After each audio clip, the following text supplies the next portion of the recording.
Aang fought for his country. Now he was fighting for the right to bring a fallen soldier home.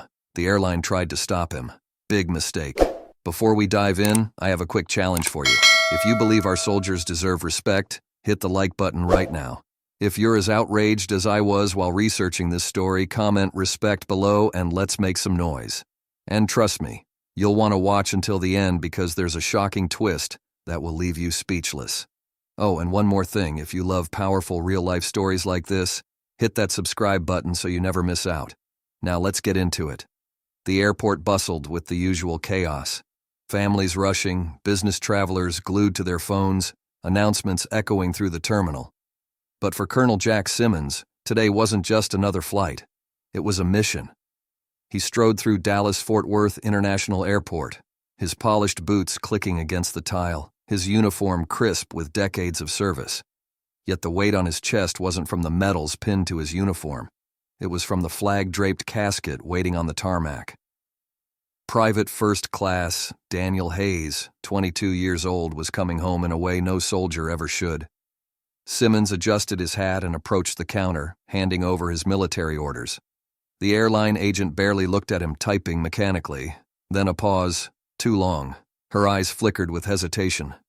She whispered to her co-worker, exchanged a glance. Something was wrong. "I'm sorry, sir," she finally said, her voice strained. "There's an issue with your ticket. We can't allow you to board at this time." Simmons's blood ran cold. He had faced insurgents, foreign adversaries, political red tape. But this? "I'm escorting a fallen soldier," he said, his voice even but firm. "Everything is in order." The agent wouldn't meet his gaze. "It's policy, sir." The hell it was. Behind him, the crowd stirred. A few turned their heads, sensing the tension. Simmons squared his shoulders. He wasn't leaving without that flight. The tension thickened like a storm rolling in. Colonel Jack Simmons clenched his jaw, his grip tightening on the papers in his hand. He had spent his life serving this country, honoring those who paid the ultimate price. And now, standing in the middle of Dallas-Fort Worth International Airport, he was being told that policy outranked respect, that red tape had more weight than a soldier's sacrifice. Behind him, the crowd had begun to take notice. A man in a suit standing a few feet away lowered his phone and furrowed his brow. A mother adjusting her toddler in a stroller paused, eyes narrowing at the counter.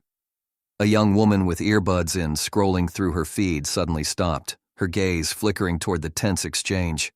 Simmons took a slow breath. He had spent years in combat zones, standing firm in the face of chaos. He knew what was happening here. The airline wasn't just making a mistake. They were stalling, hoping he would back down, step aside, make it easier for them to brush this under the rug. That wasn't happening. "I need a supervisor," Simmons said, his voice even, but carrying the weight of command. The agent hesitated. Behind her, a group of airline employees had started whispering, shifting uneasily. She turned, stepping away for a moment, leaving Simmons standing there, eyes locked straight ahead, unmoving. The crowd behind him was no longer just waiting for their flights. They were watching. Then the first voice spoke. "Excuse me." A deep, gravelly voice cut through the murmurs. Simmons turned slightly. A man in his 60s, weathered but sturdy, stood a few feet away.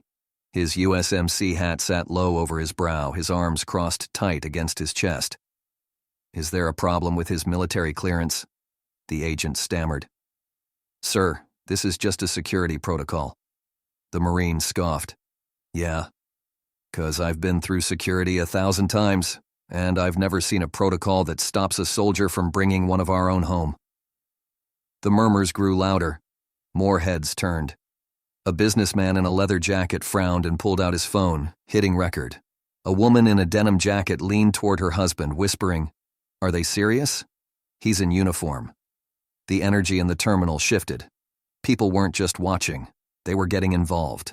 Then a new voice, a young woman no older than 25, phone in hand, stepping forward cautiously. "I don't mean to intrude," she said. "But they're not letting you board?" Simmons didn't have to answer. His silence spoke volumes. She exhaled, turned her phone screen toward him. "I'm live right now. People need to see this." That was the moment everything changed. Another man lifted his phone. "This is wrong," he muttered. A woman further back raised her voice, waving at the counter. "Hey, can someone explain why he's being denied?" The pressure was building, fast. The airline had hoped to keep this quiet. Now the dam was breaking, and the whole world was about to find out. And just like that, everything shifted. But before we go any further, let me ask you, what would you have done if you were there? Would you have spoken up? Would you have pulled out your phone? Comment, "Stand up" below if you believe in fighting for what's right. And if you're just as frustrated as I am by what's happening here, hit the like button to show your support for Colonel Simmons. Let's make sure stories like this don't get ignored. This isn't over yet. Keep watching, because what happens next will leave you stunned. The tension at Dallas-Fort Worth International Airport had shifted from a quiet hum to a deafening roar. Colonel Jack Simmons stood firm, his uniform pressed, his jaw locked, his mission unchanged. But now, it wasn't just his fight. The live stream had ignited something. People in line were no longer just annoyed travelers waiting for their flights. They were witnesses, and they were angry. "This is disgusting," a man in a hoodie muttered, fingers flying across his phone screen. A woman in business attire shook her head, pulling out her phone and snapping a picture. "They're really doing this to a soldier?" she whispered. Then, from the back of the crowd, a new voice cut through. "It's already trending," a young man in a baseball cap announced, staring at his phone. "Twitter's blowing up." Simmons didn't react, but he didn't have to. He knew what was happening. This wasn't just a dispute at an airport anymore. It was a moment, and it was spiraling out of the airline's control. The agent behind the counter stiffened, her fingers trembling as she typed, eyes darting toward the security door behind her like she was searching for an escape. She wasn't just dealing with a customer anymore. She was dealing with a public relations disaster. A Marine in the crowd took a step forward, his voice carrying weight. "I served 30 years. I've seen war. I've seen men like him escort their brothers home."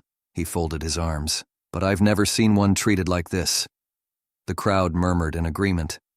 More cameras went up. More people spoke out. A woman near the windows gasped. "It's on Facebook. Thousands of shares already." Then, as if on cue, the airport intercom crackled to life. "Attention passengers, due to unforeseen circumstances, Flight 287 to Phoenix has been delayed. We apologize for any inconvenience." A ripple of groans moved through the terminal, but it wasn't frustration over the delay. It was realization. The airline was stalling. Simmons exhaled slowly, his patience running razor thin. He turned back to the agent, his voice unwavering. "I'll ask again, what's the real reason I'm being denied?" She didn't answer. Instead, she turned, whispering to someone out of sight. But it was too late for whispers now. A woman in a denim jacket tapped her husband's arm, showing him her phone. "It's on CNN's homepage." The murmurs grew louder, angrier, and then, the final blow. A man in a dark suit stormed onto the scene. Not an airline rep, not airport security, someone bigger. His ID badge caught the overhead light as he stopped beside the counter. His voice was crisp, authoritative. "I'm Major Thomas Beckett, Department of the Army." He turned to the airline staff, his eyes cold. "We are handling this now." The agent blanched. The supervisor, who had slunk away minutes earlier, reappeared, looking pale. Beckett didn't waste time. He looked at Simmons and nodded. "The Pentagon has arranged for a private military flight." He turned back to the stunned airline rep. "Effective immediately." Silence. Then the Marine from earlier chuckled darkly. "Well, would you look at that?" The crowd exploded into murmurs, camera flashes, whispers of outrage. The airline had lost control, and now the whole damn country was watching. Colonel Jack Simmons stood unmoving, his uniform crisp, his gaze locked onto the airline representatives scrambling before him. Around him, the once busy airport terminal had transformed. People weren't rushing to their gates anymore. They weren't lost in their own little worlds, scrolling their phones or sipping overpriced coffee. They were watching and waiting. The agent behind the counter looked ready to disappear. The supervisor, his face tight with stress, exchanged a glance with the airline executive in the navy blue suit. They knew they had lost control. "Major Thomas Beckett, straight-backed and composed, stood beside Simmons, his words cutting through the tension like a blade.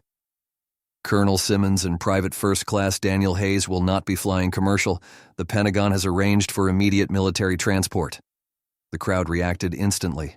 A wave of murmurs, some hushed gasps. The Marine from earlier smirked and muttered, "Now that's how you handle business." But Simmons wasn't finished. He took a step forward, looking the airline executive dead in the eye.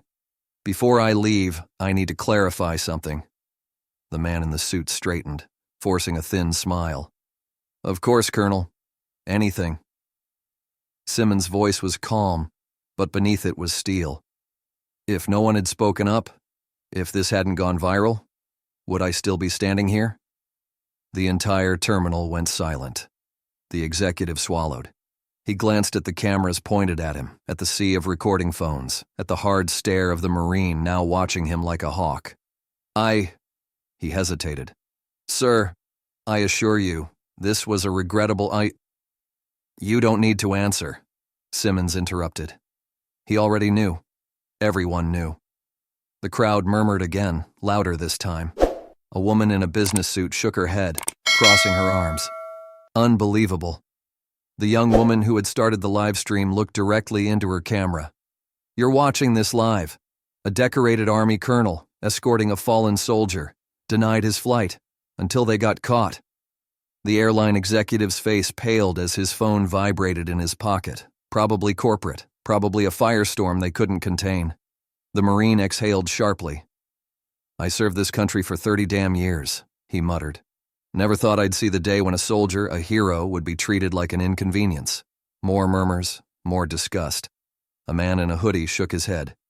"They're trending on Twitter," he announced, and not in a good way. A middle-aged woman gasped as she scrolled her phone. "It's already on CNN. They're calling it a disgrace." Simmons adjusted his hat, his expression unreadable. "I don't need first class," he said, his voice steady but firm. "I don't need special treatment." He glanced back at the casket waiting on the tarmac. "I need respect, and so does the soldier I'm escorting." The crowd erupted in agreement. The airline rep took a slow breath. His voice, once smooth and confident, now cracked under the weight of the moment. "Understood, sir?" Simmons gave him one last look before turning to Beckett. "Let's go." As he walked away, the Marine gave him a respectful nod. "We look out for our own." And just like that, Simmons didn't just win the fight. He made sure it would never happen again. Colonel Jack Simmons walked out of the terminal with his head held high, his mission back on track. But for the airline, the damage was just beginning. They thought this would disappear, that a delayed flight, a carefully worded press release, and a half-hearted apology would be enough to smooth things over. They were dead wrong. By the time Simmons and Private First Class Daniel Hayes were en route on their military transport, the internet had exploded. Veteran groups released statements condemning the airline, calling it a national disgrace. News outlets picked up the story, running headlines that made the airline executives' stomachs churn. Army colonel denied flight while escorting fallen soldier. Public outrage erupts. Airline faces backlash after blocking military escort from boarding. Americans demand answers. Why was this soldier disrespected? The CEO tried to contain the wildfire, issuing a scripted, empty apology on national television. He called it a miscommunication, a regrettable situation. Too little. Too late. The people weren't buying it. By midweek, the airline's stock had dropped. Investors grew nervous, and the hashtag "number let him fly" trended across social media. Angry customers flooded the airline's social pages with demands for accountability. But the real hammer fell when the lawsuit landed. A coalition of veteran advocacy groups filed a formal complaint, citing discrimination and failure to uphold service member protections. Lawyers took interest. Politicians weighed in. Then came the final blow. A well-respected senator, himself a former Marine, stood on the Senate floor and called for an investigation. "If we as a nation cannot respect those who wear the uniform, then we have failed," he declared. "This is not just about one soldier. This is about every soldier who has ever been forgotten, disrespected, or pushed aside." The airline scrambled. They fired employees, suspended managers, announced policy changes, that no one believed were genuine. They were drowning, desperate to make this go away. But the American people weren't letting it go. A week after the incident, a rally formed outside the airline's corporate headquarters. Veterans, families of fallen soldiers, active duty service members, they all showed up. Some held flags, some held signs. One man, an elderly veteran in a faded army jacket, carried a simple piece of cardboard with 3 words written in bold black marker: "Respect our heroes." The message was clear. Jack Simmons hadn't asked for recognition. He hadn't asked for headlines. He had asked for respect. And now, the entire country was demanding it for him. The people had spoken, loudly. But now it's your turn. Do you think the airline's apology was enough? Or should they face real consequences? Comment accountability below if you believe actions speak louder than words. And if you stand with Colonel Simmons and every service member who deserves respect, hit that like button and let's make sure this story never gets buried. But wait, there's more. The fight for justice isn't over yet. Stick around, because what happens next will determine whether real change is coming, or if this was just another PR stunt. Colonel Jack Simmons never wanted the attention. He never needed the headlines. His mission was simple: bring Private First Class Daniel Hayes home with the honor he deserved. But honor shouldn't be conditional. Respect shouldn't require public outrage. The people at that airport, the Marine, the young woman who went live, the passengers who refused to look away, they proved something important. Silence enables injustice. But when people stand together, injustice has nowhere to hide. The airline scrambled to recover, but the damage was done. This wasn't just about one flight. It was about every soldier, every veteran, every service member who had ever been cast aside. Jack Simmons finished his mission. He stood with the family as they received their son for the last time, and as he walked away from the gravesite, he carried one truth with him: respect should never be optional. In 2025, we live in a world where information spreads in seconds, where social media has the power to hold corporations accountable, and where voices that once went unheard now have a global platform. Colonel Jack Simmons's story isn't just about a single moment of injustice. It's a wake-up call. It reminds us that respect for our service members should never depend on public pressure or viral outrage. This isn't just about one airline or one soldier. It's about the systemic disregard for those who sacrifice everything. It's about how quickly corporations shift their stance when faced with public backlash, rather than doing what's right from the start. It shouldn't take a trending hashtag or a viral video for a soldier to receive basic dignity. But here's the real question: what happens next? The airline faced consequences, but have they truly changed? Have other companies learned from this, or is this just another PR disaster they'll move on from? And more importantly, what can we do to ensure this never happens again? Your voice matters. Take action. Now.